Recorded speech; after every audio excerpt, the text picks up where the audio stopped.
They told you to be humble. They told you to wait your turn. They told you that thinking highly of yourself was arrogance. And while you listened, while you played by their rules and kept yourself small, someone else walked in, took your seat at the table, and never looked back. That is the cost of borrowed belief systems. That is what obedience to other people's comfort zone does to a man's destiny. I am not here to motivate you. Motivation is for people who need to feel good before they act. I am here to rewire the way you see yourself, because the way you think about yourself right now, in this very moment, is either your greatest weapon or the invisible cage you have been living inside your entire life. Most men walk through this world apologizing for their existence, shrinking, hedging, waiting for permission that will never come. Machiavelli understood something the weak never want to admit.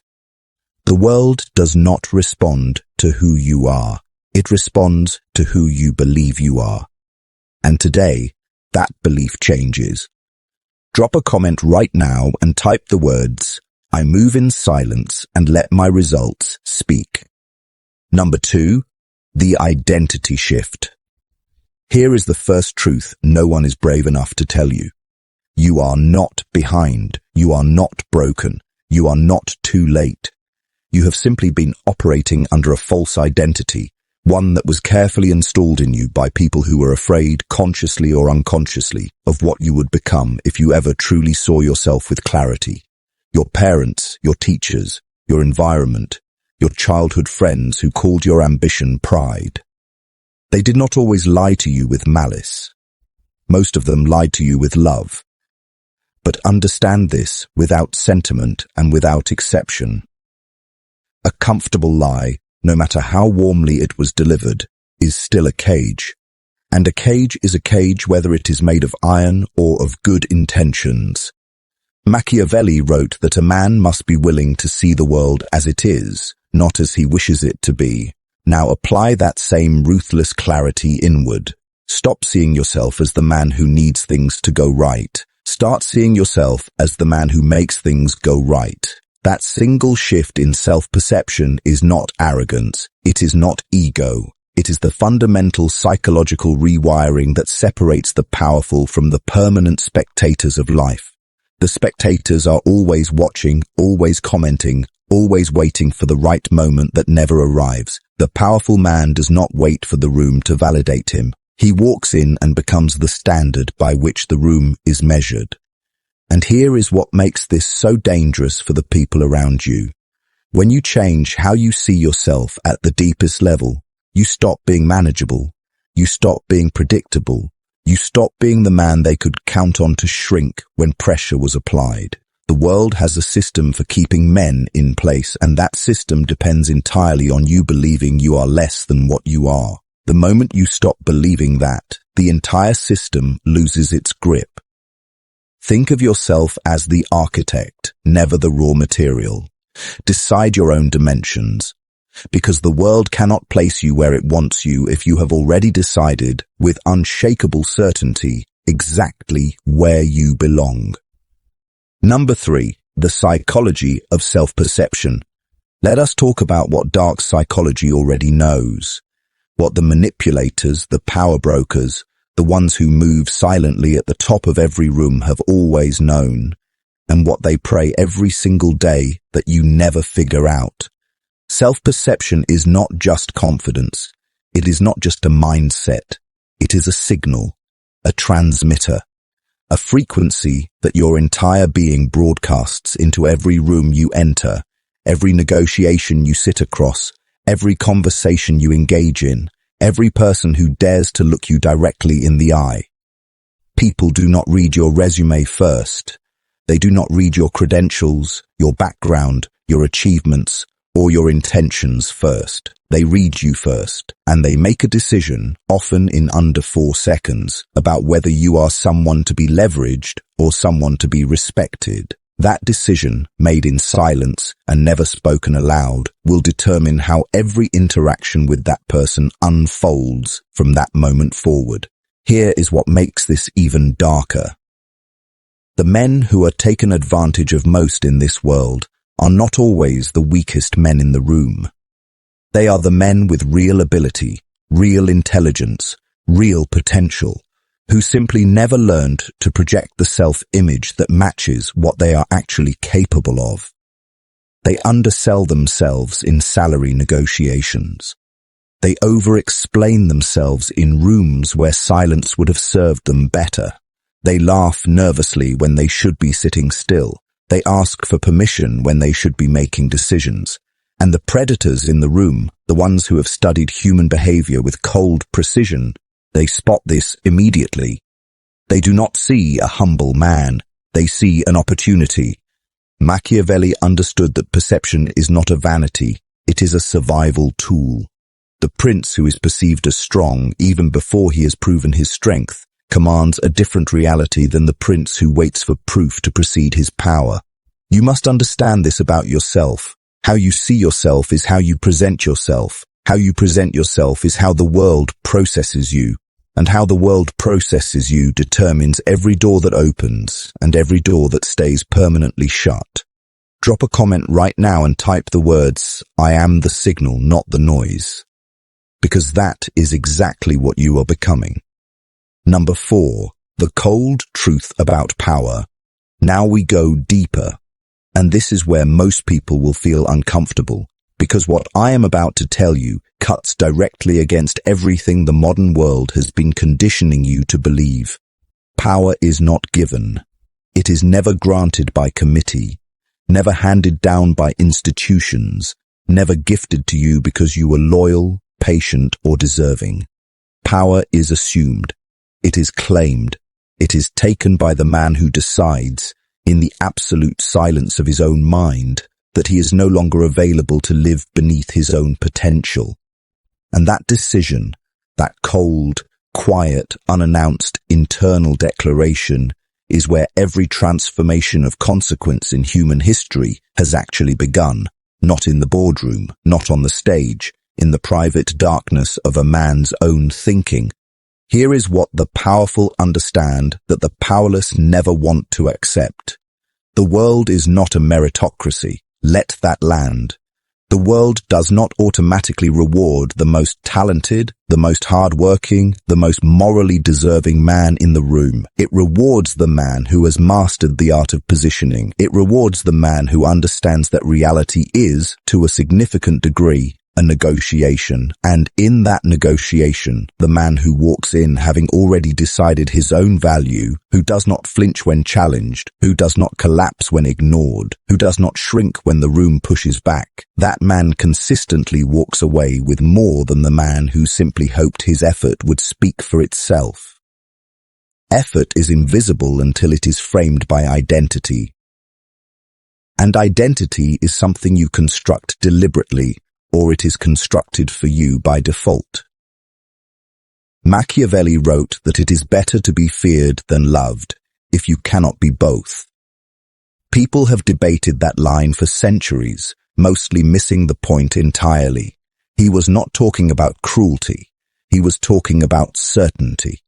A man who is certain, who is unreadable, who cannot be easily predicted or emotionally manipulated, creates a kind of psychological distance that others instinctively respect and, yes, fear. Not fear in the way of terror, fear in the way of weight, the kind of presence that makes people choose their words carefully around you, the kind of stillness that makes a room recalibrate the moment you walk into it. That is not dominance through aggression. That is dominance through self-mastery. And here is the part that will separate the men who watch this and feel inspired from the men who watch this and actually change. Inspiration without application is just entertainment. You have been entertained enough.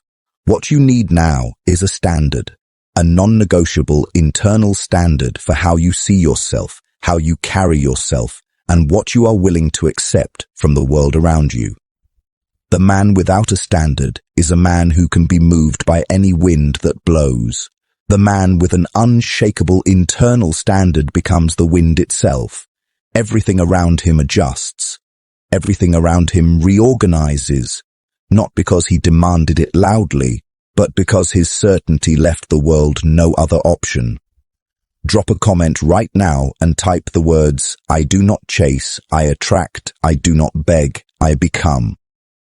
Say it because you are beginning to understand that this is not philosophy. This is the operating system of every man who has ever built something that could not be ignored. Number 5, the art of becoming untouchable.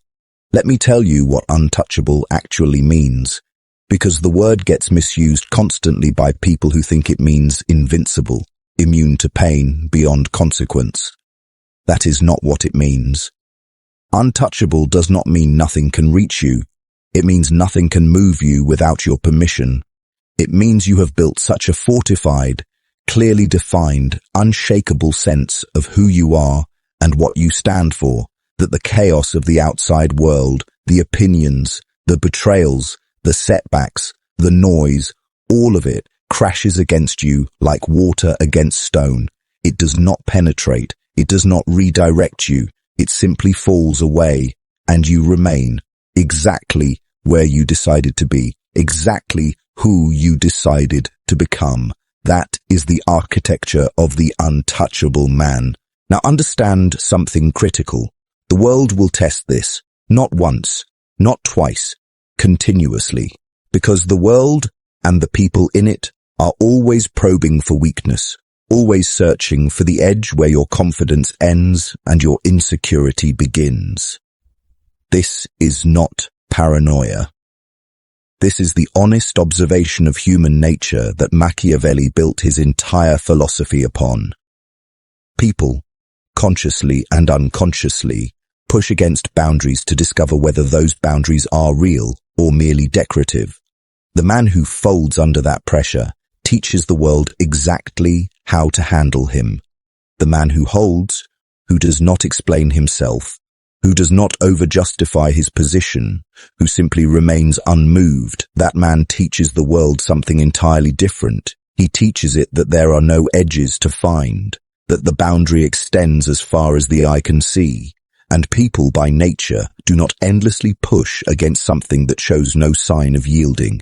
This is where Machiavellianism and Stoicism converge into something extraordinarily powerful.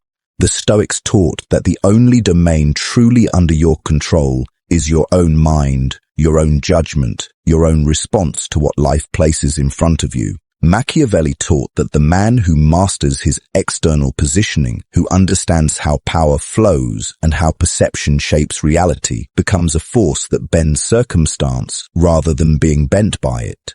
Combine these two philosophies inside a single man, and what you get is something the world rarely sees and never forgets. A man who is internally sovereign and externally strategic. A man who feels everything and is moved by nothing. A man who sees the game being played around him with absolute clarity, chooses his moves with cold precision, and executes without hesitation and without apology. But here is what no one tells you about becoming untouchable. It requires a level of self-honesty that is genuinely painful, because before you can build the fortress, you have to walk through every room of who you currently are, including the dark rooms, the embarrassing rooms, the rooms where your fears live and your excuses were born, and you have to look at all of it without blinking. The man who cannot face himself honestly will never be able to present himself powerfully. The cracks you refuse to examine internally will always find a way to show themselves externally at the worst possible moment in front of the worst possible audience. Self-awareness is not weakness. It is the foundation upon which every lasting form of power is built. So here is what I am asking you to do. Not tomorrow, not after you feel ready, because that feeling will never come on its own. Right now, begin constructing the version of yourself that you have been postponing. Define, with sharp and uncompromising clarity, who that man is, how he thinks, how he speaks, what he tolerates and what he does not, where he is going and why nothing will stop him from arriving there.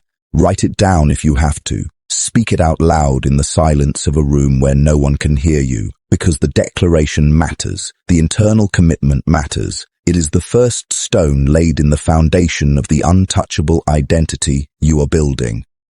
Every empire in history began not with the first brick placed in a wall, but with the unshakable decision in one man's mind that the wall would be built.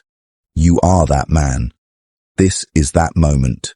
Drop a comment right now and type the words, "I am building something the world is not ready for," because you are, and the world is about to find out. Number 6, silence, strategy, and the power of being misunderstood.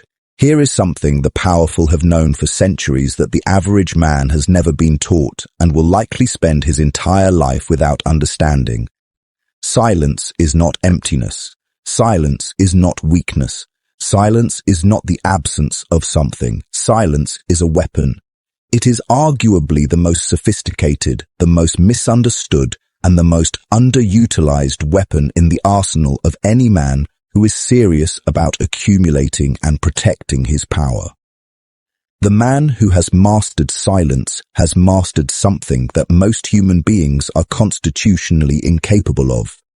Because silence requires the one thing that modern society has been systematically destroying in men for decades: patience, stillness, the ability to sit inside discomfort without immediately reaching for relief through explanation, justification, or the desperate need to be understood by people who were never qualified to understand you in the first place. Let me be direct with you. You have been over-explaining yourself your entire life. You have been justifying your decisions to people who had no authority over your destiny. You have been sharing your vision with individuals whose only qualification was proximity, not wisdom. And every time you opened your mouth to defend who you are or where you are going to someone who never asked in good faith, you leaked power. You handed someone a map to your insecurities. You gave them the exact coordinates of your self-doubt and dressed it up as honesty. Real honesty does not require an audience. Real confidence does not require validation. And real power does not require explanation. The lion does not walk through the jungle announcing his intentions to the other animals. He moves, he acts, and the results speak in a language that requires no translation. Machiavelli was ruthlessly clear on this point. He wrote that men judge more by their eyes than by their hands because everyone can see but few can feel. What this means in the language of power psychology is devastatingly simple. What people see you do matters infinitely more than what you tell them you are going to do. Your words are cheap currency in a world flooded with promises. Your actions, your silence, your stillness, your consistency in the absence of applause. These are the rare currencies that actually hold their value. The man who speaks constantly about his plans is spending power he has not yet earned. The man who moves in silence and allows his results to arrive before his reputation does, that man creates a kind of mystique that no amount of self-promotion can manufacture. And now we must address the part of this that will be the hardest for you to accept. Being misunderstood is not a problem to be solved. It is a price to be paid. Every man who has ever operated at a level above the crowd has been misunderstood by that crowd. They called him arrogant when he was simply certain. They called him cold when he was simply disciplined. They called him antisocial when he was simply selective. They called him lucky when he was simply prepared. The misunderstanding is not a sign that something is wrong with you. It is a sign that you are operating on a frequency that the untrained ear cannot yet receive, and your only obligation in that moment is to remain consistent, to keep building, to keep moving. To refuse with every fiber of your being the temptation to descend to a level of explanation that was designed to make other people comfortable at the expense of your own momentum. Here is the strategic truth that Machiavellian thinkers have applied across boardrooms, battlefields, and every arena of human competition throughout history. Mystery is leverage. The man who is fully known is fully predictable. The man who is fully predictable can be fully managed. But the man who reveals himself selectively, who speaks with intention rather than impulse, who allows people to wonder, to speculate, to fill in the silence with their own imagination, that man holds a psychological advantage that no credential, no title, and no amount of money can purchase outright. You become larger in the minds of others precisely because you have given them so little to work with and so much to contemplate. Scarcity creates value. This applies to commodities, it applies to information, and it applies, with absolute precision, to how much of yourself you choose to reveal to a world that has not yet proven it deserves full access to who you are and what you are becoming. Drop a comment right now and type the words, "My silence is my strategy and my results are my voice." Because from this point forward, you are done explaining yourself to people who were never in a position to understand you anyway. Number 7. The enemy within, destroying the version of you that kept you small. Everything we have discussed up to this point, the identity shift, the psychology of self-perception, the cold truth about power, the art of becoming untouchable, the weapon of silence, all of it means absolutely nothing if you refuse to confront the most dangerous adversary you will ever face in your entire life. This enemy does not live outside of you. He does not exist in the people who doubted you, the systems that overlooked you, or the circumstances that were stacked against you. He lives inside you. He has always lived inside you.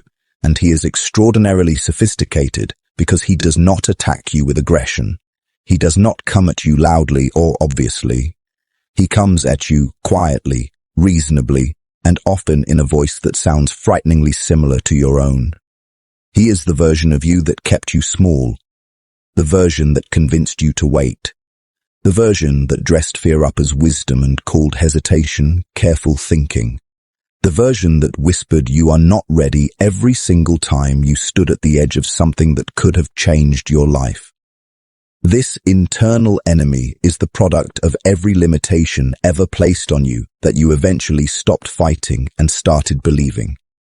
It is the accumulated weight of every time someone told you no, and you accepted that no as a final verdict rather than a temporary obstacle.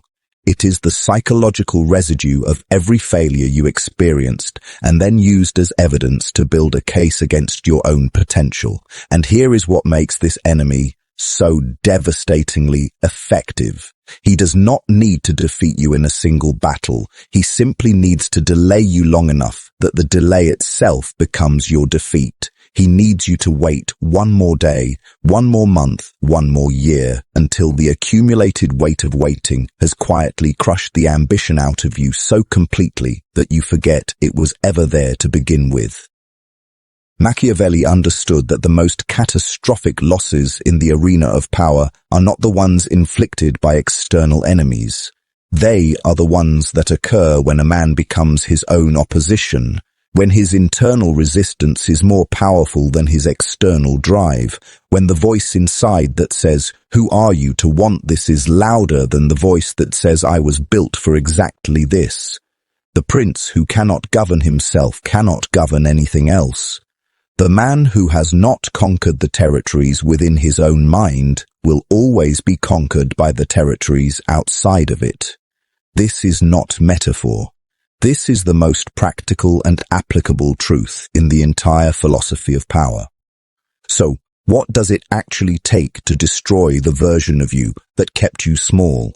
It takes a decision that is made not with emotion, but with cold, surgical, irreversible finality. It takes the same ruthlessness that Machiavelli prescribed for dealing with external threats, because the internal threat deserves no less. You do not negotiate with the part of you that has been sabotaging your greatness. You do not compromise with it. You do not try to gradually ease it out of your psychology with gentle affirmations and morning routines alone. You identify it with unflinching clarity. You name exactly what it has cost you. You hold it accountable for every opportunity you did not take, every room you did not command, every version of yourself you did not become, and then you make the decision, permanent and non-negotiable, that it no longer has a seat at the table of your mind. You are not that man anymore. You are not the man who shrinks. You are not the man who waits. You are not the man who lets the noise of his own doubt drown out the signal of his own potential. That man is done.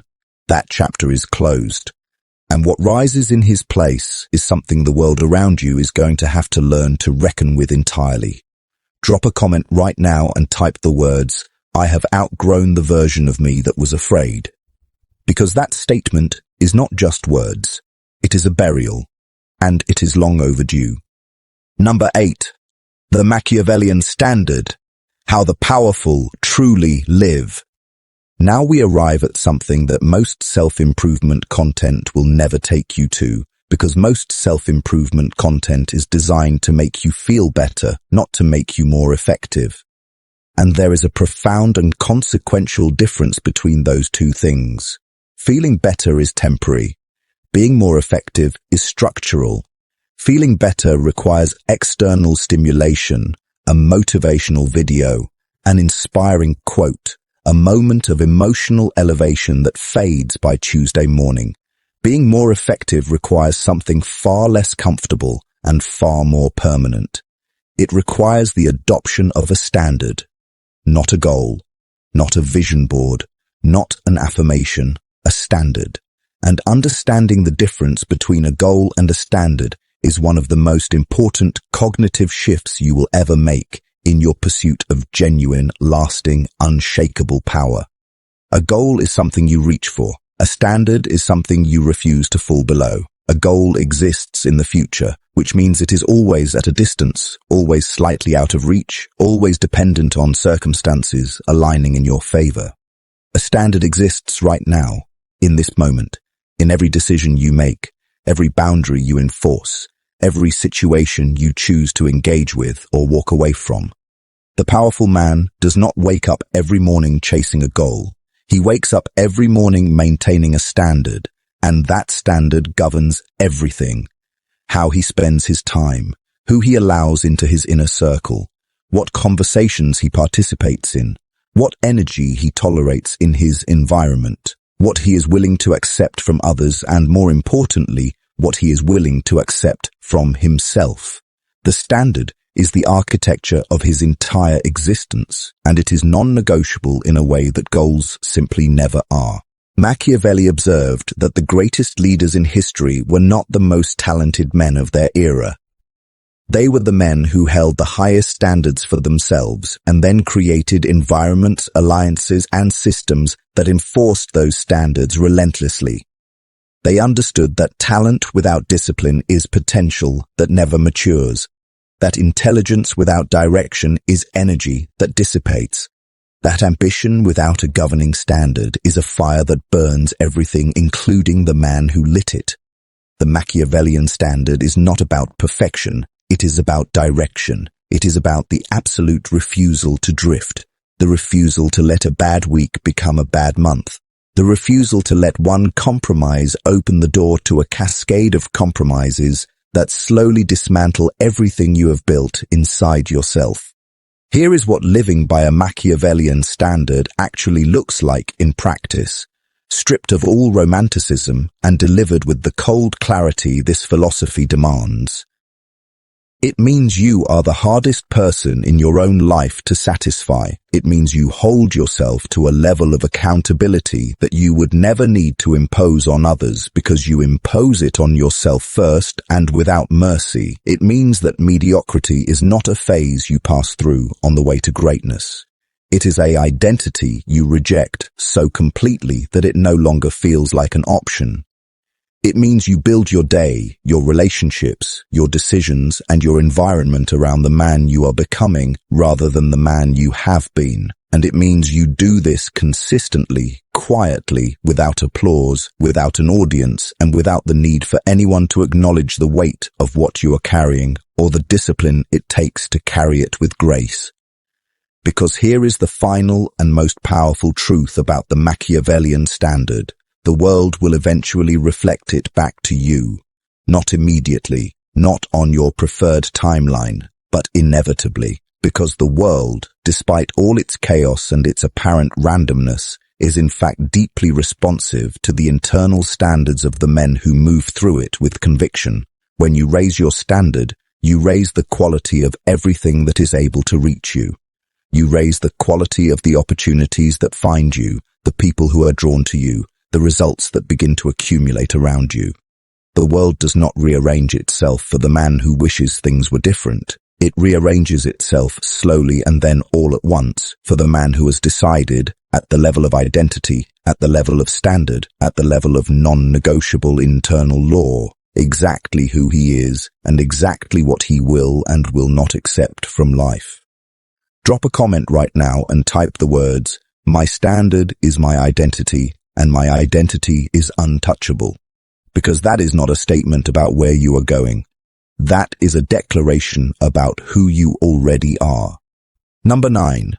The world rearranges itself when everything begins to shift.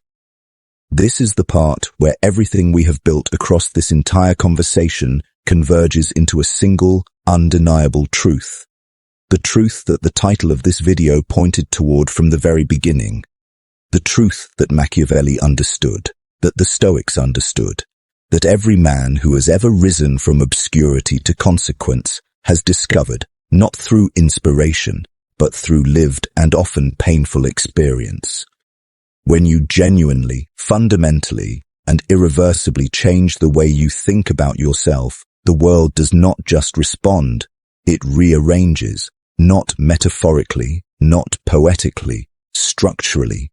The actual concrete reality of your daily life begins to reorganize itself around the new frequency you are broadcasting.